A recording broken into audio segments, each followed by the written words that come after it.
আৰু এই মহাযানজটে মহা অভিলেখ গঢ়িলে বিশ্বৰ ভিতৰতে সৰ্ববৃহৎ যানজটৰ এক অভূতপূৰ্ব এক অভাৱনীয় দৃশ্য দেখিবলৈ পোৱা হ'ল প্ৰয়াগৰাজত নমস্কাৰ প্ৰিয় দৰ্শক মই জয়ন্ত মাধৱ গোস্বামী আপোনাক স্বাগতম জনাইছো নিউজ 18 অসম নৰ্থ ইষ্টৰ ডিজিটেল লাইভলৈ আৰু ডিজিটেল লাইভত লৈ আহিছো এনেকুৱা কিছু দৃশ্য আৰু এই বিষয়ত সবিশেষ খবৰ লৈ আহিছো আপোনালোকৰ সন্মুখলৈ যে যানজট আপুনি মই সকলোৱে কিছু হলেও যানজটৰ অভিজ্ঞতা লাভ কৰিছো যানজট মানে জমৰ যন্ত্ৰণা আৰু এই জমৰ যন্ত্ৰণাই যদি সীমা চেৰাই যায় তেতিয়া হলে ইয়াক কি ক'ব আপুনি দৃশ্য দেখিলেই নিশ্চয় আপুনি অনুমান কৰিব পাৰিব কেনেকুৱা এটা অবৰ্ণনীয় অভাৱনীয় অভূতপূৰ্ব যানজটৰ দৃশ্য এয়া আগবঢ়াইছো দৃশ্য আপোনালোকৰ সন্মুখত এয়া মহাকুম্ভৰ মহা যানজট 1 কিলোমিটাৰ 2 কিলোমিটাৰ বা 10-20 কিলোমিটাৰ নহয় 300 কিলোমিটাৰ পৰ্যন্ত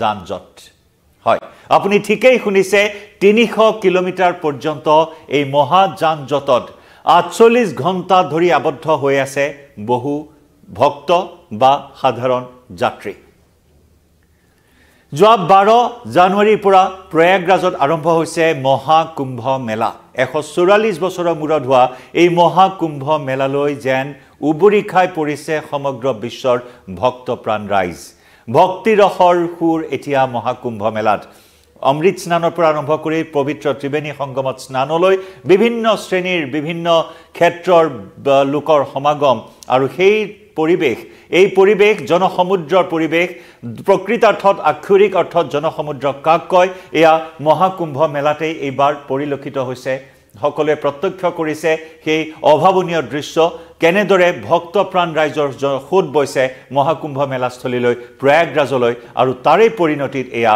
মহাযানজট বিশ্বৰ ভিতৰতে বৃহৎ যানজটৰ সূচনা হ'ল বিশ্বৰ ভিতৰতে বৃহৎ যানজটে জমৰ যন্ত্ৰণা ভোগালে হাজাৰ হাজাৰ লাখ লাখ ভক্তক এয়া দৃশ্য চাওক চৌদিশে কেৱল গাড়ী মাথো গাড়ী চৌদিশে কেৱল মানুহ মাথো মানুহ বিৰদি বাট নোপোৱা পৰিবেশ আৰু তাৰ মাজত এয়া তীব্ৰ যানজটৰ অভূতপূৰ্ব দৃশ্য এয়া প্ৰয়াগৰাজ কেৱল প্ৰয়াগৰাজে নহয় বাৰাণসীৰ পৰা প্ৰয়াগৰাজলৈ যোৱা পথত এই ধৰণৰ ভয়ংকৰ যানজট একেদৰে লক্ষ্ণৌৰ পৰা কানপুৰলৈ যোৱা পথতো সৃষ্টি হ'ল অভাৱনীয় যানজট এই যানজট এৰাৰ কোনো নামেই নাই আৰক্ষীৰ মূৰৰ কামৰণি সৃষ্টি হৈছে চৰকাৰ প্ৰশাসন সকলো নামি পৰিছে যানজট নিয়ন্ত্ৰণ কৰাত কিন্তু তৎসত্ত্বেও যেন নিয়ন্ত্ৰণ কৰিব পৰা নাই যানজট এনেকুৱা পৰ্যায় পাইছে গৈ এই যানজটে আমি পুনৰ জনাইছো আমি সকলোৱে যানজটৰ অভিজ্ঞতা লাভ কৰিছো কিন্তু এনেকুৱা যানজট কাহানিও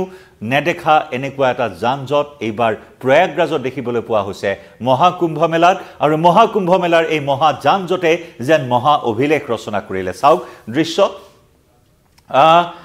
প্ৰায় 25 কিলোমিটাৰ প্ৰথম অৱস্থাত প্ৰায় 25 কিলোমিটাৰ ধৰি 48 ঘণ্টা ধৰি আবদ্ধ হৈ থাকিল হাজাৰ হাজাৰ যান বাহন কি দিন কি নিশা এনেদৰে গাড়ীৰ ভিতৰতে দুনিশা কটাবলগীয়া হৈছে বহুখিনি লোকে হাজাৰ হাজাৰ লোকে হাজাৰ হাজাৰ বাহনত আবদ্ধ হৈ আছে মানুহ মাথো মানুহ গাড়ী মাথো গাড়ী মহাকুম্ভলৈ যোৱা যান বাহন সমূহৰ এয়া যানজটৰ সৃষ্টি হ'ল বাৰাণসীৰ পৰা প্ৰয়াগৰাজলৈ যোৱা পথত আমি পুনৰ জনাইছো প্ৰথমে 25 কিলোমিটাৰ ধৰি 48 ঘণ্টা আবদ্ধ হৈ থাকিল একেদৰে লক্ষ্ণৌৰ পৰা কানপুৰলৈ সৃষ্টি হ'ল ভয়ংকৰ যানজট বাৰাণসী লক্ষ্ণৌ আৰু কানপুৰৰ পৰা প্ৰয়াগৰাজলৈ যোৱা পথত 300 কিলোমিটাৰ পৰ্যন্ত যানজট দেখিবলৈ পোৱা হ'ল 300 কিলোমিটাৰ এবাৰ কল্পনা কৰক 300 কিলোমিটাৰ জোৰা যানজট য'ত 1 কিলোমিটাৰ 2 কিলোমিটাৰ 10 20 50 100 কিলোমিটাৰ নহয় 300 কিলোমিটাৰলৈ কেৱল গাড়ী মাথো গাড়ী আৰু সেই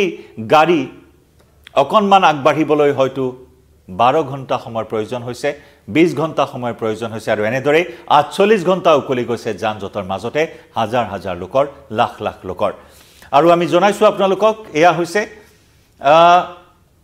লক্ষ্ণৌৰ পৰা কানপুৰলৈ যোৱা পথ আৰু বাৰাণসী লক্ষ্ণৌ আৰু কানপুৰৰ পৰা প্ৰয়াগৰাজলৈ যোৱা প্ৰত্যেকটো পথতে এনে ধৰণৰ পৰিস্থিতি দেখিবলৈ পোৱা হৈছে 300 কিলোমিটাৰ পৰ্যন্ত যানজট দেখিবলৈ পোৱা হৈছে উল্লেখযোগ্য যে শেহতীয়াকৈ বসন্ত পঞ্চমীৰ অমৃত স্নান আছিল বসন্ত পঞ্চমীৰ অমৃত স্নানৰ কিছুদিন পাছতে যানজট হ্ৰাস পাব বুলি ধাৰণা কৰা হৈছিল যদিও শেহতীয়াকৈ অগণন লোকৰ সোঁত আগতকৈও বেছি হোৱাহে পৰিলক্ষিত হৈছে। প্ৰায় 1.5 মাহ জোৰা এই মহাকুম্ভমেলা 12 জানুৱাৰীৰ পৰা আৰম্ভ হোৱা মহাকুম্ভমেলা ফেব্ৰুৱাৰীৰ 26 তাৰিখে অন্ত পৰিব। গতিকে এই সময়ছোৱাত অমৃত স্নানৰ যিকেইটা মুহূৰ্ত আছে, প্ৰায় কেইবাটাও অমৃত স্নান ইতিমধ্যে সম্পন্ন হৈছে। বসন্ত পঞ্চমীত আছিল অন্তিমটো অমৃত স্নান, বিগত সপ্তাহৰ সোমবাৰ আছিল বসন্ত পঞ্চমী, আৰু সেই বসন্ত পঞ্চমীৰ পিছত যান-জঁট কিছু হ্ৰাস পাব বুলি আশা কৰিছিল প্ৰশাসনে, কিন্তু দূৰ হ'ব দূৰৰ কথা, যান-জঁট বৰং বৃদ্ধি পোৱাহে পৰিলক্ষিত হৈছে। সন্মুখত আৰু এটা পবিত্ৰ দিন আছে অমৃত স্নানৰ, অপবিত্ৰ মুহূৰ্ত আছে অমৃত স্নানৰ, সেয়া হৈছে 12 ফেব্ৰুৱাৰীৰ মাঘী পূৰ্ণিমা। মাঘী পূৰ্ণিমালৈ মাজত মাত্ৰ এটা দিন। গতিকে তেনেস্থলত যান-জঁট কমিব দূৰৰ কথা, যান-জঁট আৰু অধিক 2 গুণ 3 গুণ 10 গুণ 100 গুণ বৃদ্ধি পোৱাহে পৰিলক্ষিত হৈছে প্ৰয়াগৰাজৰ মহাকুম্ভ মেলাস্থলীত। এয়া চাওক, দিন নিশাৰে একাকাৰ কৰি কেৱল যান-বাহন, মাথো যান-বাহন। যান-বাহন পৰিচালনা কৰাৰ ক্ষেত্ৰত ভীষণ সমস্যাৰ সৃষ্টি হৈছে। আমি ইতিমধ্যে উল্লেখ কৰিছোঁ, আৰক্ষীৰ নিদ্ৰাহৰণ হৈছে, আৰক্ষীৰ মূৰৰ কামৰণি সৃষ্টি হৈছে। ভক্তপ্ৰাণ ৰাইজৰ এই সমাগম ঢোলে ডগৰে বতাহ গতিত কেনেদৰে বিশ্বৰ বিভিন্ন প্ৰান্তৰ পৰা, ভাৰতৰ চুকে কোণে কোনো এটা স্থান নাই য'ৰ পৰা নেকি ভক্তপ্ৰাণ ৰাইজ যোৱা নাই মহাকুম্ভ মেলাস্থলীলৈ, বিশ্বৰ ভিতৰতে সৰ্ববৃহৎ এই ধৰ্মীয় অনুষ্ঠানলৈ। চুবুৰীয়া ৰাজ্য আনকি মধ্যপ্ৰদেশৰ কেইবাখনো জিলাৰ আৰক্ষীয়ে প্ৰয়াগৰাজলৈ যোৱা এটা পথেৰে যান-বাহন চলাচল বন্ধ কৰি দিয়া বুলিও জানিব পৰা হৈছে। আৰু প্ৰায় 200 পৰা 300 কিলোমিটাৰ যান-জঁট হোৱাৰ বাবে প্ৰয়াগৰাজৰ দিশে যোৱাটো এতিয়া যেন এক প্ৰকাৰ অসম্ভৱ হৈ পৰা পৰিলক্ষিত হৈছে। 2 দিনৰ ভিতৰতে যান-জঁট হ্ৰাস পাব বুলি ধাৰণা কৰা হৈছে, আৰু ইয়াৰ বাবে ইতিমধ্যেই ব্যৱস্থাপনা হাতত লৈছে আৰক্ষী প্ৰশাসনে। 48 ঘণ্টা ধৰি ৰাজপথত আবদ্ধ হৈ পৰিছে বহু যান-বাহন। আমি সেই দৃশ্য আপোনাক দেখুৱাই আছোঁ, য'ত নেকি মাত্ৰ 50 কিলোমিটাৰ অতিক্ৰম কৰিবলৈ, এবাৰ ভাবক, মাত্ৰ 50 কিলোমিটাৰ অতিক্ৰম কৰিবৰ বাবে একোখনকৈ বাহনক 10-12 ঘণ্টাৰ সময়ৰ প্ৰয়োজন হৈছে। 50ৰ পৰা মাত্ৰ 50 কিলোমিটাৰ অতিক্ৰম কৰিবৰ বাবে 10 পৰা 12 ঘণ্টা সময়ৰ প্ৰয়োজন হৈছে। গতিকে দূৰ দূৰণিৰ পৰা অহা যাত্ৰী, তাত কেৱল ভক্তই নাই, অন্যান্য যাত্ৰীও আছে, তাত হয়তো কোনোবা ৰোগীও আছে, অফিচ কাছাৰীলৈ যোৱা লোক আছে, সকলো মুঠৰ ওপৰত 48 ঘণ্টা ধৰি আবদ্ধ হৈ থাকিবলগীয়া হৈছে, যি নেকি 50 কিলোমিটাৰ যোৱাৰ বাবে সময় প্ৰয়োজন হৈছে 10 পৰা 12 ঘণ্টা সময়ৰ। একেদৰে আমি জনাই আছোঁ আপোনাক, বাৰাণসী, লক্ষ্ণৌ আৰু কানপুৰৰ পৰা প্ৰয়াগৰাজলৈ যোৱা পথতো একেই তীব্ৰ যান-জঁট ৰোধৰ বাবে প্ৰয়াগৰাজ ৰেল জংচনত এটা দিশেৰেহে যান-বাহন চলাচল কৰিবলৈ দিয়া হৈছে। এই পৰ্যন্ত যদি চোৱা হয়, যোৱা 12 জানুৱাৰীৰ পৰা 13 জানুৱাৰীত আছিল মকৰ সংক্ৰান্তিৰ প্ৰথমটো অমৃত স্নান মুহূৰ্ত। গতিকে সেই তেতিয়াৰ পৰা আজি ফেব্ৰুৱাৰীৰ 10 তাৰিখলৈ প্ৰায় 44 কোটি ভক্তপ্ৰাণ লোকৰ সমাগম হৈছে, আগমন হৈছে প্ৰয়াগৰাজৰ মহাকুম্ভ মেলাস্থলীলৈ। গতিকে ভাবক, এই পৰিসংখ্যা 44 কোটি পৰিসংখ্যা, পূৰ্বৰ সকলো অভিলেখ ভংগ কৰিছে ভক্তপ্ৰাণ ৰাইজৰ এই সমাগমে, আৰু সেই অভিলেখৰ বাবে হয়তো যান-জঁটেও এইবাৰ অভিলেখ ৰচিলে মহাকুম্ভ মেলাস্থলীত। আৰক্ষী প্ৰশাসন সকলো উবৰি খাই পৰিছে পৰিস্থিতি নিয়ন্ত্ৰণ কৰিবৰ বাবে, যৎপৰোনাস্তি চেষ্টা চলাইছে, কোনো ধৰণৰ যাতে সুৰুঙা নাথাকে, নিৰাপত্তাৰ প্ৰশ্নও আছে ইয়াৰ লগত জড়িত হৈ। নিৰাপত্তা প্ৰদান আৰু সুচল এটা যাতায়াত ব্যৱস্থাৰ বাবে বৰ্তমান সকলো পক্ষই সকলো ফালৰ পৰাই সহযোগিতা আগবঢ়াই মুঠৰ ওপৰত এই ধৰণৰ এটা ভিৰ নিয়ন্ত্ৰণ কৰাৰ বাবে যৎপৰোনাস্তি চেষ্টা চলোৱা পৰিলক্ষিত হৈছে।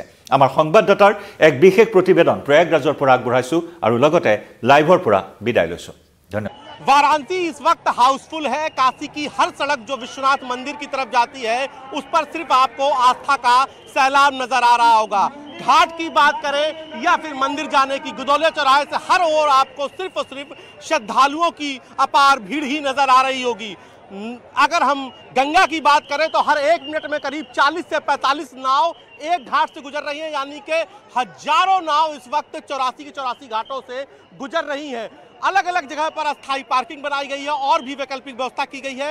क्या व्यवस्था की गई है, खुद हमारे साथ बात करने के लिए वाराणसी के पुलिस कमिश्नर मोहित अग्रवाल जी हैं। सर, किस तरीके की व्यवस्था की गई, क्योंकि ये भीड़ अप्रत्याशित है और हर जगह सिर्फ आस्था का सैलाब नजर आ रहा है। दर्शन की क्या व्यवस्था है सर, ट्रैफिक की क्या व्यवस्था है, घाट पर नाव की दूसरी श्रद्धालुओं की सुरक्षा की, उसकी क्या व्यवस्था है सर? देखिए, पिछले लगभग 15 दिन से लगातार यहाँ पर पलट प्रवाह चल रहा है और जो भी श्रद्धालु महाकुंभ में स्नान कर रहे हैं उनमें से कम 25% मैं कह सकता हूँ श्रद्धालु यहाँ पर बाबा काशी विश्वनाथ मंदिर में दर्शन करने के लिए आ रहे हैं। और आज यहाँ पर एक एक गली पब्लिक से जो भी श्रद्धालु हैं उनसे पूरी तरह से भरी हुई है। ट्रैफिक अत्यधिक है, गाड़ियों की संख्या, पूरी रोड हमारी जो है सड़कों पर गाड़ी ही गाड़ी दिखाई पड़ रही है। लेकिन पूर्वानुमान करते हुए हम लोगों ने पहले से ही काफ़ी इंतजाम किए थे। जितने भी स्कूल कॉलेजेज रोड पर हैं उनको पार्किंग स्थल में कन्वर्ट किया गया है। जितनी भी बड़ी बसेस हैं या ट्रक्स हैं उनको शहर की सीमाओं पर ही रोका गया है। उसके बाद शटल बस वहाँ से लगाई गई हैं या ऑटो रिक्शा लगाई गई हैं जिसके माध्यम से लोग मंदिर तक आ रहे हैं। इसके अलावा जो छोटी गाड़ियाँ हैं, 4 पहिया गाड़ियाँ हैं, उनके लिए हम लोगों ने ये व्यवस्था की है करीब 2-2.5 किलोमीटर दूर जितने भी स्कूल कॉलेजेज हैं वहाँ पर पार्किंग बनाई है, जिसके कारण आप देख रहे होंगे कि मंदिर के आसपास के एरिया में लोग चल फिर पा रहे हैं। यहाँ 1 किलोमीटर का एरिया पूरी तरह से पैदल चलने वालों के लिए रखा गया है, जिससे पैदल श्रद्धालुओं को किसी भी तरह की दिक्कत का सामना नहीं करना पड़ रहा है। मंदिर में जाने के लिए 4 मुख्य लाइनें बनाई गई हैं। ये लाइनें 2-2, 3-3 किलोमीटर लंबी है। संख्या इतनी अधिक है कि एक श्रद्धालु को दर्शन करने में 5 से 6 घंटा मिनिमम लग रहा है। लेकिन ये श्रद्धालुओं की श्रद्धा भक्ति है कि वो शांति से खड़े होकर के अपनी बारी का इंतजार कर रहे हैं और अनुशासित तरीके से दर्शन कर रहे हैं। सर, अगर मंदिर की बात करें तो मंदिर में क्या जिगजैग बैरिकेडिंग लगाई गई है और क्या क्या व्यवस्था की गई ताकि अधिक से अधिक श्रद्धालुओं को मंदिर में रोका जा सके और सुविधापूर्ण उनके दर्शन कराए जा सके? देखिए, हम लोगों ने कई होल्डिंग एरियाज बनाए हैं जनता को, पब्लिक को रोकने के लिए, और जिगजैग बैरिकेडिंग की है। ललिता घाट पर भी जिगजैग बैरिकेडिंग है, मंदिर के अंदर भी जिगजैग बैरिकेडिंग की गई है। तो पूरे इंतजाम क्राउड कंट्रोल के हम लोगों ने किए हैं। और भीड़ अत्यधिक है, ये बात सही है, लेकिन उस भीड़ के अनुपात में इंतजाम भी किए गए हैं। आम पब्लिक को कम से कम असुविधा हो, सुगम दर्शन हो, इसको हम लोग सुनिश्चित कर रहे हैं। जी सर, अगर हम उसकी बात करें तो कौन कौन सी सड़कें पूरी तरीके से सर नो व्हीकल जोन हो गई है? देखिए, ये काशी विश्वनाथ मंदिर के आसपास लगभग 2 किलोमीटर का एरिया, जो भी सड़क है, चाहे वो यहाँ से लेकर के काल भैरव मंदिर तक की सड़क हो, विश्वेश्वरगंज मंडी हो, या फिर रमापुरा वाला एरिया हो, जो यहाँ पर संस्कृत महाविद्यालय है, संपूर्णानंद संस्कृत महाविद्यालय है, वहाँ तक की रोड जो है, वहाँ ये सब नो व्हीकल जोन में कन्वर्ट किया गया है। आम श्रद्धालुओं को लगभग 2 किलोमीटर पैदल चलना पड़ रहा है और वो उसके उपरांत यहाँ पर आ रहे हैं।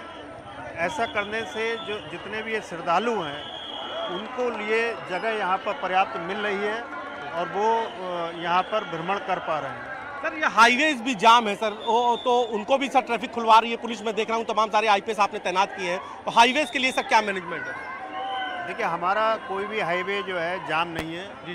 दबाव जरूर है, कहीं कहीं 10 मिनट 5 मिनट के लिए डाइवर्जन करने में ट्रैफिक रुक जा रहा है, लेकिन कोई ऐसी स्थिति नहीं है कि घंटों लोग किसी हाईवे पर रुके हों।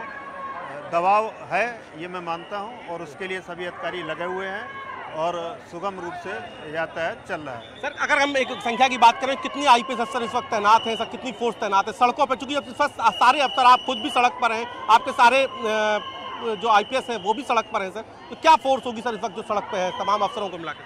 देखिए, अगर गजेटेड अफसर की बात करें तो लगभग 50 गजेटेड अफसर इस समय सड़कों पर हैं, जिसमें से 18 आईपीएस अफसर यहाँ पर सड़कों पर अलग अलग जगहों पर तैनात किए गए हैं। लगभग 5000 की संख्या में पुलिस फोर्स, 6 कंपनी पीएसी यहाँ पर तैनात की गई है। एक कंपनी फ्लड कंपनी भी यहाँ पर तैनात है जो जल पुलिस जो की सुरक्षा को देख रही है। तो इसके अलावा ड्रोन्स वगैरह भी हम लोग करीब 10 ड्रोन यहाँ पर जगह जगह पर तैनात किए गए हैं, जिससे एरियल व्यू लेकर के पूरे भीड़ को हम लोग नियंत्रित कर रहे हैं। तो आपने सुना हमारे साथ वाराणसी के पुलिस कमिश्नर मोहित अग्रवाल जी थे, जिन्होंने बताया कि इस आस्था के समंदर को कैसे पुलिस कंट्रोल कर रही है, क्या है कंट्रोल मैनेजमेंट, सड़क से लेकर मंदिर तक, मंदिर से लेकर गलियों तक, और गलियों से लेकर घाट तक, और घाट से लेकर हाईवे तक।